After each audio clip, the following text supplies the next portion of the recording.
오늘 본문에 보면은 이런 말이 있어요. 방주에서 나온 노아의 아들들은 그랬습니다. 방주에서 나온 노아의 아들들은, 그럼 방주에 왜 어떻게 들어갔나요? 방주에 누구 백으로 들어갔나요?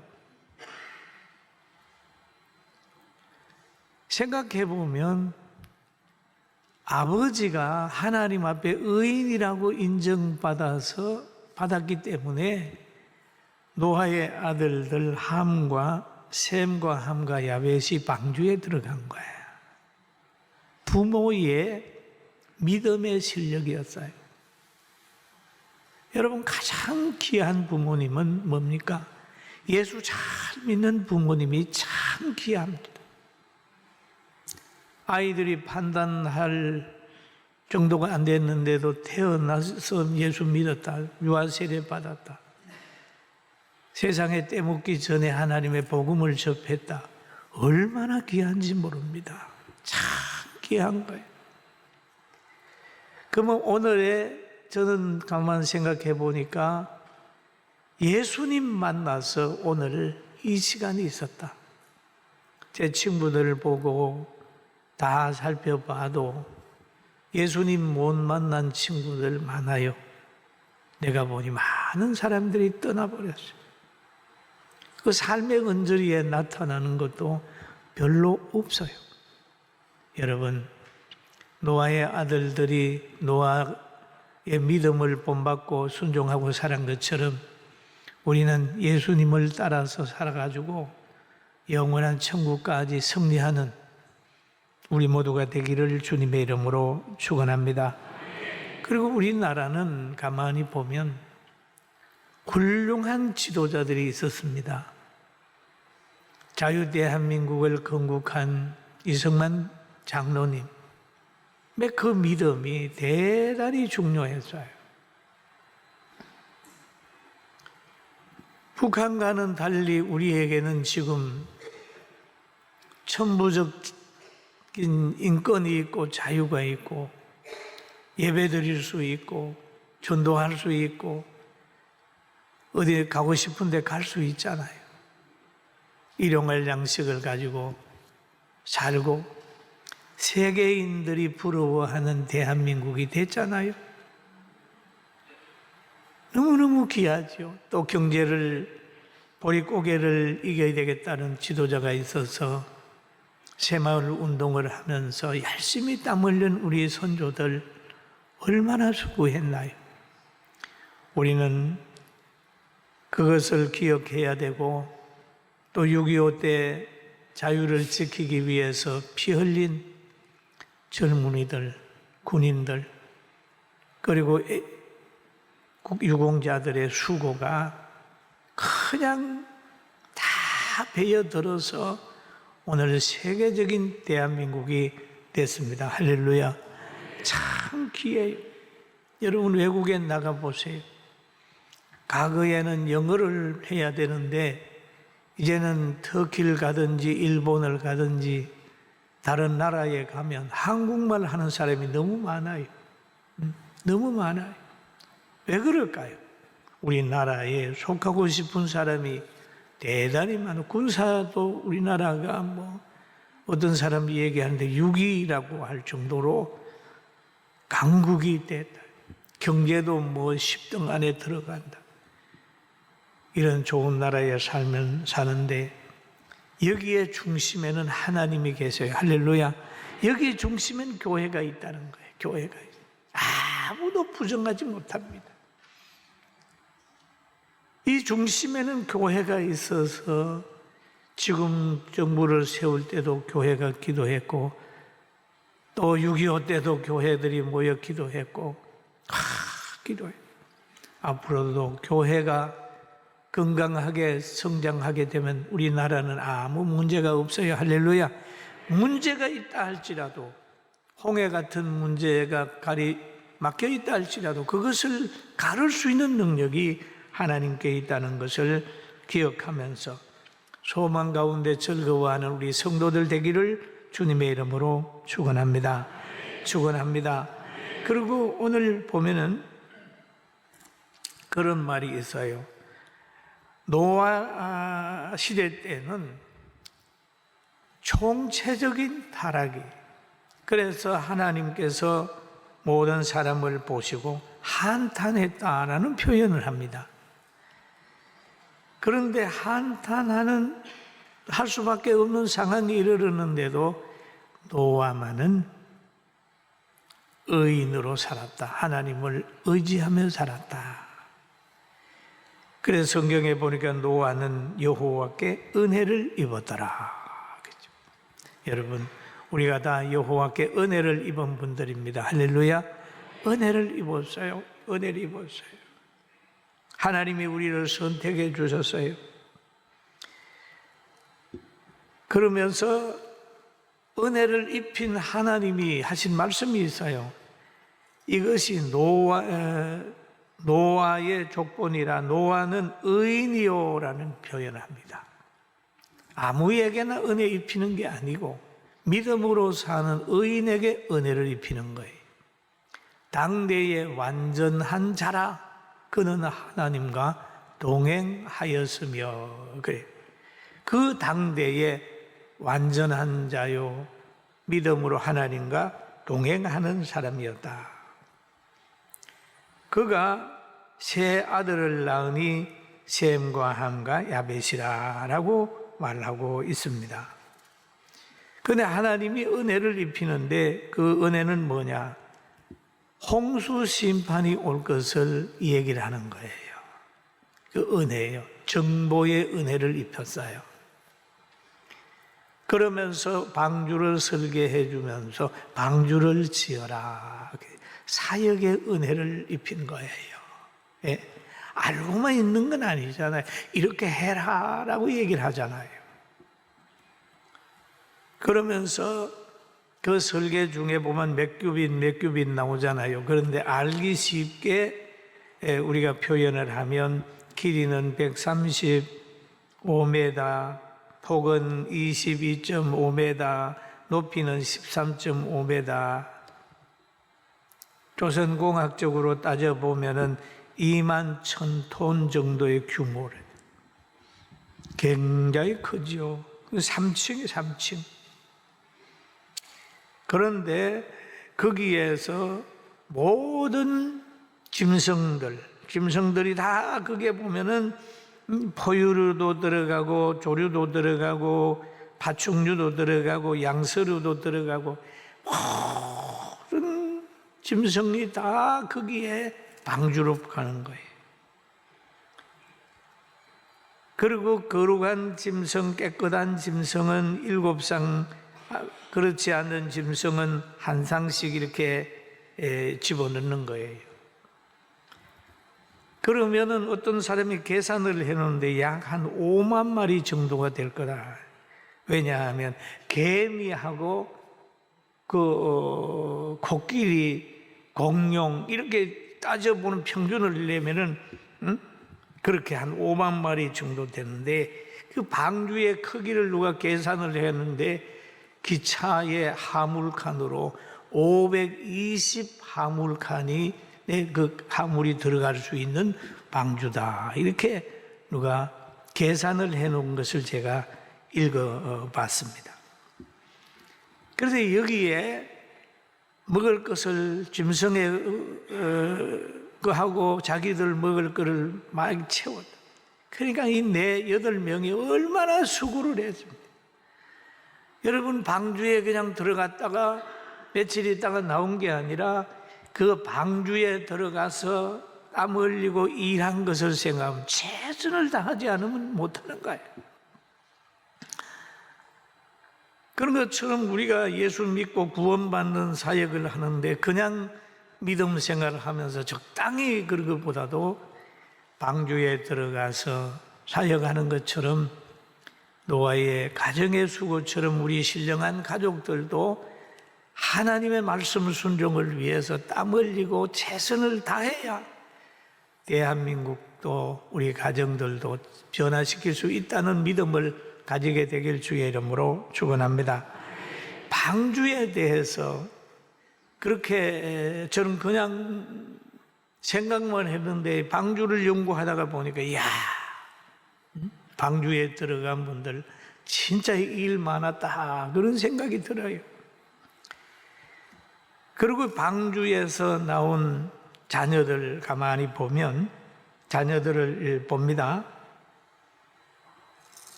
이 자녀들, 아버지가 방주를 짓는다고 하면 자녀들은 뭘 해야 될까요? 방주 같이 짓잖아요. 이게 소속적인 사역이 있습니다. 소속적인 고난이 있습니다. 소속적 누림이 있어요. 여러분, 부모님이 식당을 하게 되면 자녀들이 식당에 왔다가 어김없이 부모님 하는 걸 돕게 돼 있습니다. 왜? 부모에게 속했기 때문에 부모가 하는 것을 돕는 거예요. 그리고 그 가정이 어려움을 당하게 되면 가족들은 또 같이 고난을 당하는 거예요. 소속됐기 때문에. 그러나 그 가정이 잘 되게 되면 가정에 속한 것 때문에 누리는 거예요. 누리는 거예요. 여러분, 노아의 방주 지을 때의 고난과 힘듦과 또는 아무도 하지 않는 그 사역을 비도 오지 않는데 방주 짓는다고 큰 방주를 지을 때 시집가고 장가가고 먹고 마시고 하는 그 시대의 사람들에게 얼마나 조소를 받았겠어요. 참 이상한 사람이다 좀 그렇게 받았겠죠. 그러나 그걸 다 극복을 한 거예요.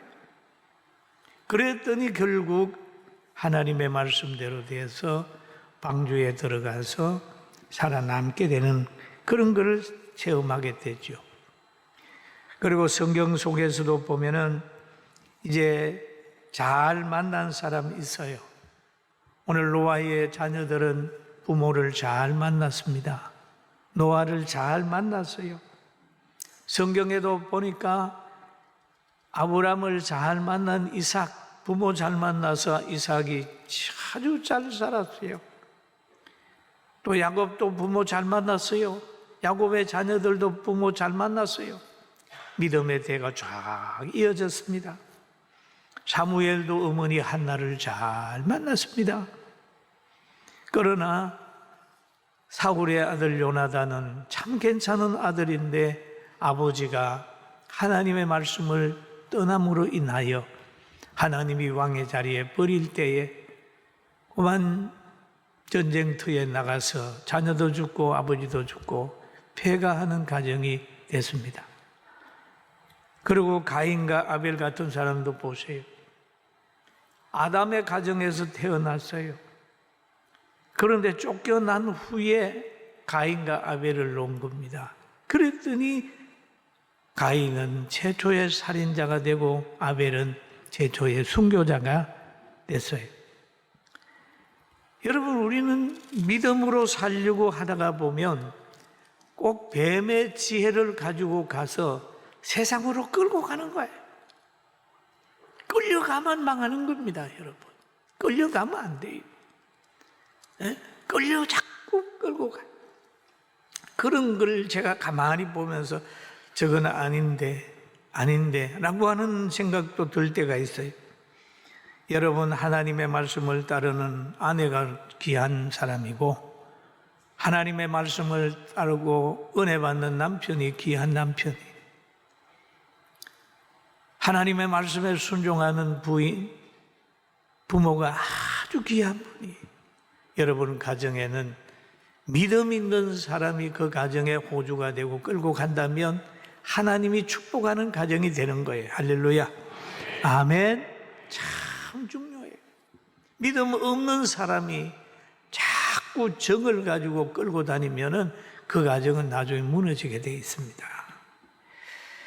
여기에 보면 노아가 이제 방주에서 나왔는데 부동산을 제일 많이 가지고 있는 사람이 노아예요. 노아. 왜냐하면 다른 사람 다 죽어버렸잖아요. 예? 다 죽었어요. 그러니까 노아가 이제 노아의 후손들이 다 가지게 되는 거예요. 이제. 그리고 노아의 가정들에게 하나님이 축복을 해주는 거예요. 축복한 내용을 보면은 창세기 9장 1절 2절인데 여러분 같이 볼까요? 하나님이 노아와 그 아들들에게 복을 주시며 그들에게 이르시되 생육하고 번성하여 땅에 충만하라. 땅의 모든 짐승과 공중의 모든 새와 땅에 기는 모든 것과 바다의 모든 물고기가 너희를 두려워하며 너희를 무서워하리니 이것들은 너희 손에 붙였음이니라 라는 얘기를 하잖아요. 그런데 이 말씀이 언제 하셨냐면 하나님께서 창세기 1장에 보면은 창조한 후에 하나님께서 이 빌어준 이 얘기입니다. 말씀이에요. 창세기 1장 28절에 보니까 같이 한번 봅니다. 하나님이 그들에게 복을 주시며 하나님이 그들에게 이르시되 생육하고 번성하여 땅에 충만하라. 땅을 정복하라. 여기에 창세기에서 하신 말씀을 다 멸한 다음에 노아의 가정의 자녀들에게 그 얘기를 하는 거예요. 생육하고 번성해라. 또 창세기에서는 보면 하나님이 이르시되 내가 온 지면에 씨 맺는 모든 채소와 씨 가진 열매 맺는 모든 나무를 너희에게 주노니 너희의 먹을 거리가 되리라. 그러면 여기에서 창세기의 1장에 나오는 걸 보면은 인간에게는 채식을 얘기를 하는 거죠. 먹을 것을 먹는다. 채소와 씨 가진 열매 맺는 모든 나무를 너희에게 주노니 너희의 먹을 거리가 되리라 라고 얘기를 합니다. 그런데 노아 홍수가 끝난 후에는 음식이 달라지는 거예요. 음식이 달라지는데 창세기 9장 3절에 보면 같이 한번 봅니다. 모든 산 동물은 너희가 먹을 것이 될지라 채소와 같이 내가 이것을 다 너희에게 주노라. 여기에서는 모든 산 동물은 사람이 죽은 것 먹지 않잖아요. 산 동물은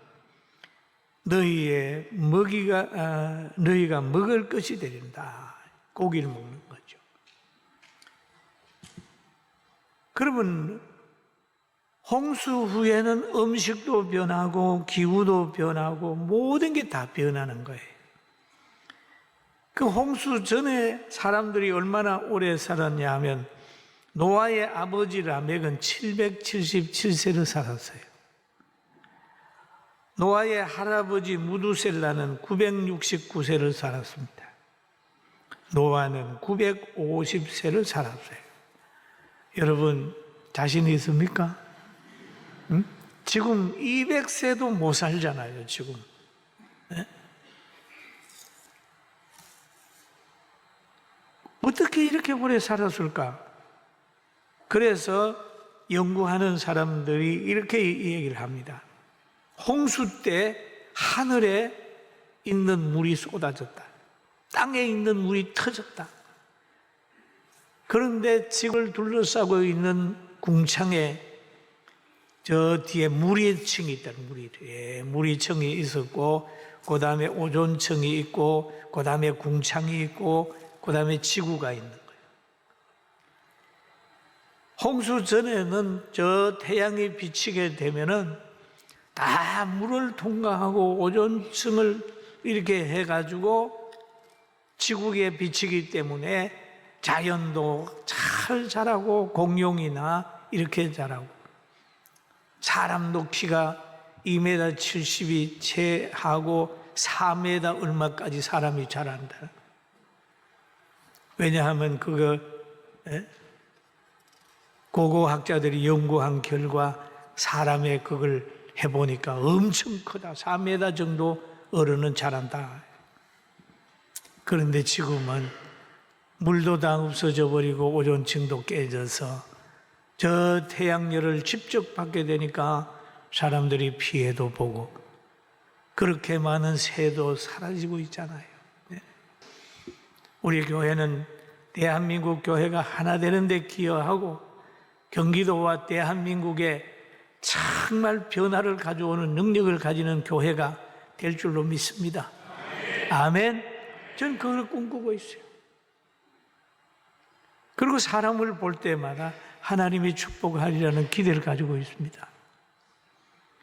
그리고 저를 어려서부터 동리에서 가난한 가정의 가부의 설화에 자라게 되니까 아이들하고 싸워서 이기면 그쪽의 아버지가 아비 없는 호로 새끼 그러면서 이길 수도 없는 거예요. 참 그런 소리를 들을 때마다 가슴이 팍 너무 가난하니까 지금쯤은 우리 양식이 떨어지면은 옆에 있는 부잣집에 가가지고 우리 어머니가 장내쌀을 먹습니다. 2마늘 정도를 쌀을 빌려오는 거예요. 빌려와서 잘라고 보리고개라고 하는 게 있잖아요. 그러면 나중에 두마지기 반 논농사 그거 지어가지고 쌀로 해서 갖다 드리고 이런 보리고개를 속에서 그렇게 가난하게 힘들게 살았지만은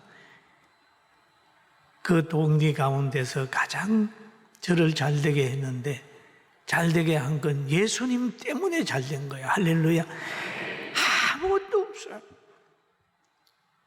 예수님 만나서 잘된 거지 잘될 건덕지가 아무것도 없어요. 빽이 있었나요? 뭐가 있었나? 아무것도 없어요. 여러분, 빽이 없다, 돈이 없다, 힘이 없다 생각하지 말고 예수님만 잘 믿고 따라가면 힘의 근원이요, 물질의 근원이요, 영광의 근원이 된다는 걸 믿게 되길 주의 이름으로 축원합니다. 할렐루야. 예수 믿는 거 너무 중요해요. 예수님 떠나면 여러분 대통령이라도 행복하겠어요? 대통령의 아들이 행복해야 합니까? 대통령의 손자가 행복해야 하던가요? 큰 기업주의 아들이 행복해야 하던가요? 누가 행복해야 하던가요? 돈 많은 사람의 자녀도 보니까 자살하는 사람도 있더라고요. 많은 사람에게 인기를 얻는다. 그 사람들이 행복하던가요? 노년에 서슬하게 사는 사람이 얼마나 많은데. 사랑하는 성도 여러분, 우리는 하나님이 부르기 때문에 예수만 따라가면 미래가 있습니다. 할렐루야. 아멘. 믿습니까? 봐요. 설교만 듣는 게 아니라 한번 보세요. 대통령 지낸 사람들을 쭉 살펴보고 다 살펴보세요. 그리고 예수 믿는 사람, 잘 믿는 사람을 살펴보세요. 아, 맞다. 성경대로다. 예수 잘 믿는 사람들이 행복하다. 예수 잘 믿는 사람이 그래도 노년에 아름답다. 그런 고백을 할 거예요. 믿음 없는 가족에게 끌려서 여기저기 끌려다니지 말고 예수님만 강하게 잡고 가면 욥처럼 큰 시련 속에서도 미래는 아름다워요. 할렐루야. 욥을 보세요. 욥을 연단할 때 보면은 재산도 다 가져갔어요. 자녀도 다 데려갔어요. 부인이 그러는 거예요. 하나님을 욕하고 죽으라고. 그렇게 떠나요. 친구들도 와가지고 막 이 얘기를 합니다. 끝까지 하나님 의지하게 했더니 나중에 가서 하는 게 다 회복시켜요. 저도 어려움 당하면 욥을 늘 생각합니다. 여러분들도 욥의 그 믿음을 가지고 환경을 잘 이겨가게 되기를 주님의 이름으로 축원합니다. 여러분, 오늘 구원받은 새 아들이 주는 교훈, 샘 같은 축복은 종교적으로 많은 복을 받아, 야훼에선 장대에서 물질적으로 복을 받았지. 함은 어떻습니까? 셈의 종이 되고 야벳의 종이 되었어요. 제가 어떤 책을 봤더니 이 세 사람을 이렇게 표현했더라고요. 셈은 그 항인종이 되고, 야벳은 백인종이 되고, 함은 흑인종이 됐다.